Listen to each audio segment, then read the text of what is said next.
प्यारे बच्चों, आज के क्लास में हम लोग पढ़ने वाले हैं क्लास 12 फिजिक्स का 35 मोस्ट वीवीआई ऑब्जेक्टिव क्वेश्चन। ये सारे प्रश्न आपके बोर्ड एग्जाम के लिए काफी ज्यादा इंपॉर्टेंट है, तो आज के क्लास को आप सभी ध्यान से देखिएगा और इन सारे प्रश्न को अच्छे से याद कर लीजिएगा। ओके, चलिए क्लास को स्टार्ट करते हैं। और पहला नंबर सवाल आपके सामने है, आप चैट सेक्शन में आंसर लगाते चलो। देखिए, समांतर सतह वाली कांच की पट्टी की शक्ति होती है। अब बताओगे आप सभी की समांतर सतह वाली कांच की पट्टी की शक्ति कितनी होती है? अनंत होती है, शून्य होती है, 100 सेंटीमीटर होती है या फिर 10 सेंटीमीटर होती है?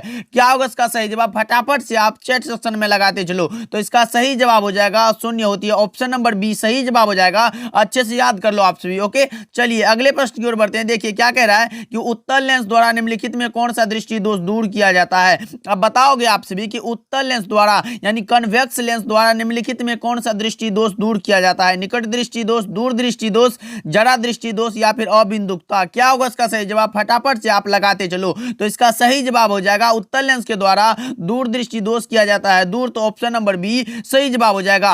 और अवतल लेंस के द्वारा रहता तो अवतल लेंस के द्वारा निकट दृष्टि दोष दूर होता है। ओके, चलिए अगले प्रश्न की ओर बढ़ते हैं। तीसरा नंबर सवाल क्या कह रहा है कि पारदर्शी माध्यम के लिए, पारदर्शी माध्यम हीरा के लिए क्रांतिक कोण होता है। अब बताओगे आप सभी कि हीरा के लिए क्रांतिक कोण कितना होता है? तो इसके लिए होता है 24.41 डिग्री। ऑप्शन नंबर डी सही जवाब हो जाएगा। हीरा का अपवर्तनांक सभी पदार्थों के अपवर्तनांक से अधिक होता है, इसलिए यह भी ध्यान में रखिएगा। तो आप पूछोगे आप सभी कि सर ये भी बता दो कि हीरा का अपवर्तनांक होता कितना है? तो होता है 2.42। क्या 2.42 होता है? ये भी ध्यान में रखिएगा। चलिए अगले प्रश्न की ओर बढ़ते हैं। चौथा नंबर सवाल क्या कह रहा है कि बहुमूल्य नगों की पहचान में कौन सहायक होता है?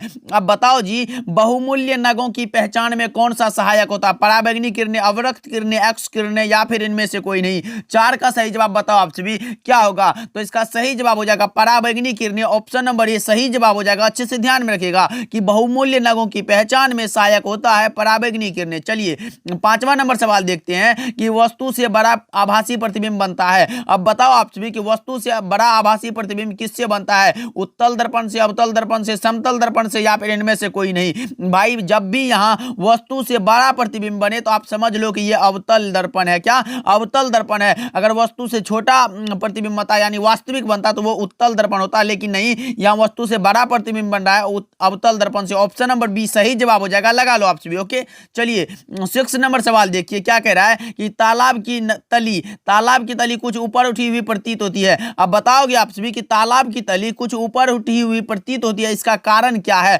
प्रकाश का व्यतिकरण, प्रकाश का विवर्तन, प्रकाश का अपवर्तन या फिर प्रकाश का विवर्तन? क्या होगा इसका सही जवाब? लगाओगे आप सभी 6 का सही जवाब क्या होगा? यह होता है प्रकाश के अपवर्तन के कारण। Option number C right answer हो जाएगा। अच्छे से ध्यान में रखिएगा आप सभी। ओके, चलिए 7 नंबर सवाल देखते हैं कि किसी वस्तु का मनुष्य की आंख के रेटिना पर बना प्रतिबिंब होता है। अब बताओगे आप सभी कि मनुष्य की आंख पर रेटिना पर बनने वाला प्रतिबिंब कैसा होता है? काल्पनिक सीधा, वास्तविक सीधा या फिर काल्पनिक उल्टा या वास्तविक उल्टा? क्या होगा इसका सही जवाब? लगाओगे आप सभी तो इसका सही जवाब हो जाएगा रेटिना पर बनने वाला प्रतिबिंब होता है वास्तविक और उल्टा। क्या वास्तविक और उल्टा? ऑप्शन नंबर कौन सा? डी सही जवाब हो जाएगा। लगा लो आप सभी। ओके, अच्छे से याद कर लो, ये भी आपके बोर्ड एग्जाम में कई बार पूछे जा चुके हैं। चलिए नेक्स्ट सवाल देखते हैं कि निम्नलिखित में किस भौतिक राशि का पुनर्वितरण प्रकाश का व्यतिकरण होता है? अब बताओ आप सभी कि निम्नलिखित में किस भौतिक राशि का पुनर्वितरण प्रकाश का व्यतिकरण होता है? क्या होगा इसका सही जवाब? तो यह हो जाएगा तीव्रता। क्या तीव्रता? ऑप्शन नंबर बी लगा लो, बिल्कुल सही जवाब हो जाएगा। चलिए 9th नंबर सवाल देखते हैं क्या कह रहा है कि विनाशी व्यतिकरण के लिए पथांतर होता है। अब बताओगे आप सभी कि विनाशी व्यतिकरण के फॉर्मूला क्या होता है? बताओ आप सभी। यह होता है 2n+1 × λ/2। ऑप्शन नंबर बी सही जवाब हो जाएगा। लगा लो आप सभी। यहाँ विनाशी व्यतिकरण के लिए पूछा गया था, ये फॉर्मूला आता है, अच्छे से याद कर लीजिएगा। चलिए 10 नंबर सवाल देखते हैं कि प्रत्यावर्ती धारा निम्न में से कौन सा प्रभाव प्रदर्शित करती है? अब बताओ आप कि प्रत्यावर्ती धारा निम्न में से कौन सा प्रभाव प्रदर्शित करता है? रासायनिक, ऊष्मीय, चुंबकीय या फिर इनमें से सभी? 10 का सही जवाब लगा आप सभी क्या होगा? यह ऊष्मीय प्रभाव प्रदर्शित करती है। Option number B right answer हो जाएगा। लगा लो आप सभी और अच्छे से याद कर लेना। चलिए 11 नंबर सवाल देखते हैं कि प्रतिबाधा का मात्रक होता है। भाई प्रतिबाधा, प्रतिरोध, प्रतिघात मैंने कितना बार बता चुका है, इन सारे का मात्रक होता है ओम। क्या ओम होता है? तो ऑप्शन नंबर बी लगा लो, बिल्कुल सही जवाब हो जाएगा। ओके, चलिए नेक्स्ट सवाल देखते हैं। 12 नंबर सवाल क्या कह रहा है कि एक पूरे चक्र में प्रत्यावर्ती धारा का माध्यमान होता है कितना? एक पूरे चक्र में प्रत्यावर्ती धारा का माध्यमान कितना होता है? अब बताओ आप सभी 12 का सही जवाब क्या होगा? यह होता है 0। ऑप्शन नंबर ए लगा लो, बिल्कुल सही जवाब हो जाएगा। ओके, चलिए अच्छे से याद भी कर लीजिएगा। चलिए 13 नंबर सवाल देखिए कि चुंबकीय फ्लक्स का एसआई मात्रक क्या होता है। अब बताओ जी चुंबकीय फ्लक्स का एसआई मात्रक क्या होगा, बताओ फटाफट से, चैट सेक्शन में लगाओ आप भी। तो इसका सही जवाब हो जाएगा चुंबकीय फ्लक्स का होता है वेबर, क्या चुंबकीय फ्लक्स का एसआई मात्रक होता है weber. Option number A is the correct answer. Okay चलिए 14 नंबर सवाल देखते हैं। 1 हेनरी बराबर कितना होता है भाई, बताओ आप सभी कि 1 हेनरी बराबर कितना होता है। तो 1000 मिली हेनरी होता है भाई, 1000 मिली हेनरी। अब बताओ आप सभी कौन सा ऑप्शन सही होगा, तो लगा लो option number A 1000 milli henry, लगा लो option A is the correct answer. चलिए 15 नंबर सवाल देखते हैं कि नमन कोण का मान उत्तरी ध्रुव से विषुवत रेखा की ओर जाने पर क्या होता है। नमन कोण का मान उत्तरी ध्रुव से विषुवत रेखा की ओर जाने पर घटता है, क्या घटता है। तो 15 का सही जवाब ए हो जाएगा।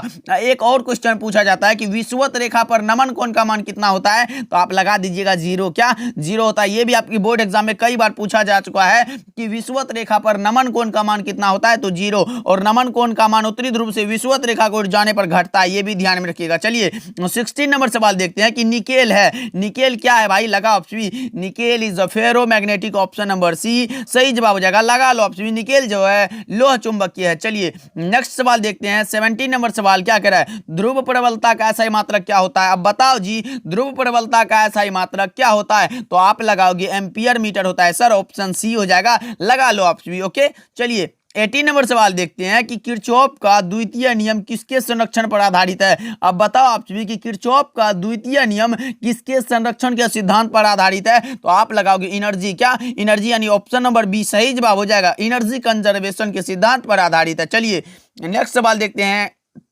19 नंबर सवाल क्या कह रहा है, देखिए प्रतिरोधों के समांतर क्रम में निम्नलिखित में कौन सी राशि समान रहती है। अब बताओ आप सभी 19 का सही जवाब क्या होगा कि प्रतिरोधों के समांतर क्रम में निम्नलिखित में कौन सी राशि समान रहती है, लगाओ आप सभी 19 का सही जवाब क्या होगा, तो आप लगा लो विभवांतर, क्या विभवांतर समान रहती है, तो ऑप्शन नंबर ए सही जवाब हो जाएगा। ओके चलिए 20 नंबर सवाल देखते हैं कि द्वितीयक तरंगिकाओं की अवधारणा दी थी, किसने दी थी भाई, बताओ द्वितीयक तरंगिकाओं की अवधारणा किसने दी थी, फ्रेनल ने, न्यूटन ने, हाइगेंस ने या फिर मैक्सवेल ने। 20 का सही जवाब हो जाएगा हाइगेंस ने, ऑप्शन नंबर सी सही जवाब हो जाएगा, लगा लो आप सभी। ओके चलिए 21 नंबर सवाल देखते हैं कि किसी बिंदुवत स्रोत से परिमित दूरी पर तरंगाग्र होता है। यह भी आपके बोर्ड परीक्षा में पूछे गए सवाल है भाई, लगाओ सही जवाब क्या होगा कि किसी बिंदुवत स्रोत से परिमित दूरी पर तरंगाग्र कैसा होता है, तो आप लगाओगे गोलाकार, क्या गोलाकार, ऑप्शन नंबर ए सही जवाब हो जाएगा। ओके चलिए 22 नंबर सवाल देखते हैं कि निम्नलिखित में किसका अपवर्तनांक सबसे अधिक होता है। मैंने तो अभी बताया कि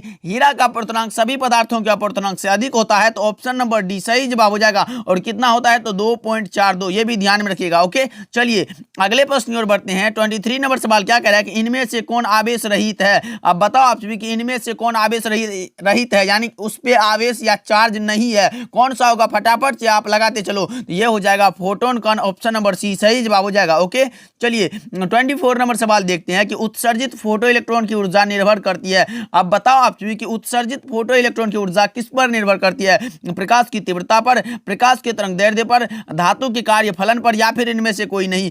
लगाओ 24 का सही जवाब क्या होगा, यह प्रकाश के तरंग दैर्ध्य पर निर्भर करता है, यानी option number B right answer हो जाएगा, लगा लो आप सभी। ओके चलिए और अच्छे से याद करते चलो आप सभी, आज के इस इंपॉर्टेंट ऑब्जेक्टिव को क्लास में याद कर लो आपसे भी। ओके वैसी युक्ति जो सौर ऊर्जा को विद्युत ऊर्जा में परिणत करता है, परिवर्तित करता है, बताओ उसे क्या कहते हैं। वैसी युक्ति जो सौर ऊर्जा को विद्युत ऊर्जा में परिवर्तित यानी परिणत करता है, उसको हम लोग क्या बोलते हैं। 25 का सही जवाब हो जाएगा सौर सेल बोलते हैं, क्या सौर सेल, ऑप्शन नंबर ए सही जवाब हो जाएगा। अच्छे से याद कर लो आपसे भी। ओके चलिए 26 नंबर सवाल की ओर बढ़ते हैं। सौर ऊर्जा का स्रोत है नाभिकीय संलयन, भाई कितना बार बता चुका हूं कि सौर ऊर्जा का स्रोत है नाभिकीय संलयन। ओके ऑप्शन नंबर बी हो जाएगा, यहां लगा लो। ओके चलिए 27 नंबर सवाल देखते हैं कि अल्फा कण क्या है भाई। अल्फा कण क्या है, इलेक्ट्रॉन है, हीलियम का परमाणु है, हीलियम का नाभिक है, या फिर हाइड्रोजन का नाभिक है, तो इसका सही जवाब हो जाएगा हीलियम का नाभिक है, option number C is the correct answer of this question. Okay लगा लो और अच्छे से याद कर लो, ये भी आपके बोर्ड एग्जाम में कई बार पूछे जा चुके हैं। आवेशित चालक की स्थितिज ऊर्जा बराबर क्या होती है।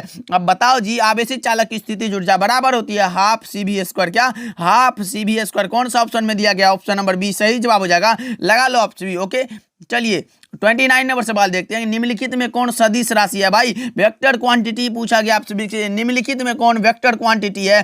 विद्युत विभव, विद्युत क्षेत्र की तीव्रता, विद्युत आवेश या फिर आवेश का पृष्ठ घनत्व। क्या होगा इसका सही जवाब? लगाओगे आप सभी की 29 का सही जवाब क्या होगा? इसका सही जवाब हो जाएगा विद्युत क्षेत्र की तीव्रता। क्या? विद्युत क्षेत्र की तीव्रता जो है यह वेक्टर क्वांटिटी यानी सदिश राशि, ऑप्शन नंबर बी सही जवाब हो जाएगा। ओके, चलिए 30 नंबर सवाल आपके सामने है कि विद्युत हीटर में जिस तत्व का व्यवहार किया जाता है वह कौन सा है? विद्युत हीटर में जो हम लोग तार का उपयोग करते हैं वो नाइक्रोम, ऑप्शन नंबर डी सही जवाब हो जाएगा। लगा लो आपसे भी। ओके, चलिए नेक्स्ट सवाल की ओर बढ़ते हैं। 31 नंबर सवाल आपके सामने, आदर्श एमीटर का प्रतिरोध कितना होता है? आदर्श एमीटर का प्रतिरोध होता है क्या? शून्य। आदर्श वोल्ट मीटर होता तो अनंत होता, लेकिन नहीं, यहाँ आदर्श एमीटर दिया गया है, शून्य होता है। ओके, चलिए 32 नंबर सवाल आपके सामने है। विद्युत चुंबकीय तरंग में विद्युतीय एवं चुंबकीय क्षेत्रों के बीच कालांतर कितना होता है? तो π/2। क्या? π/2, ऑप्शन नंबर सी लगा, ऑप्शन बी लगा लो, बिल्कुल सही जवाब हो जाएगा। ओके, चलिए नेक्स्ट सवाल देखते हैं। 33 नंबर सवाल क्या कह रहा है? जब सूक्ष्मदर्शी की नली की लंबाई बढ़ाई जाती है, भाई सूक्ष्मदर्शी की नली की लंबाई बढ़ाई जाती है, उसकी आवर्धन क्षमता भी सीधे रूप से बढ़ती है, यानी ऑप्शन नंबर ए सही जवाब हो जाएगा। लगा लो आप सभी। ओके, चलिए 34 नंबर सवाल देखते हैं कि 15 का द्विआधारी, इसको तो भाई निकालना पड़ेगा, निकालो आप सभी। क्या होगा इसका सही जवाब? फटाफट से आप लगाते चलो। चलिए निकाल लेते हैं। 15 लिख देते हैं। 15 का द्विआधारी पूछा गया है भाई, 2 से लगाते चलो। 2 7 का 14, तो 1 बचा, फिर 2 से लगाओ, 2 तिया के 6, 1 बचा, फिर यहाँ से 2 से लगाओ, फिर यहाँ 1 बचा, 1 बचा, यानी 1 1 1 1, 4 गो 1 किस में है भाई? ऑप्शन नंबर सी लगा लो, बिल्कुल सही जवाब हो जाएगा भाई। Option number C is the correct answer. लगा लो आप सभी और अच्छे से याद कर लेना। चलिए नेक्स्ट सवाल देखते हैं। 35 नंबर सवाल क्या कह रहा है? अंतरिक्ष संचार में होता है, क्या होता है भाई? अंतरिक्ष संचार में परावर्तन होता है, अपवर्तन होता है, विवर्तन तथा व्यतिकरण होता है, या फिर इनमें से सभी? तो ये इनमें से सभी हो जाएगा जी, ये सभी होता है, तो ऑप्शन नंबर डी लगा लो, बिल्कुल सही जवाब हो जाएगा। ओके, चलिए तो आज के क्लास में हम लोगों ने 35 ऑब्जेक्टिव, मोस्ट इंपोर्टेंट ऑब्जेक्टिव को कवर किया, जो आपके बोर्ड परीक्षा के लिए काफी ज्यादा इंपॉर्टेंट था। तो इन सारे प्रश्न को अच्छे से याद कर लेना और मिलते हैं अगली क्लास में। तब तक के लिए आप अपना ध्यान रखिएगा एंड बाय बाय।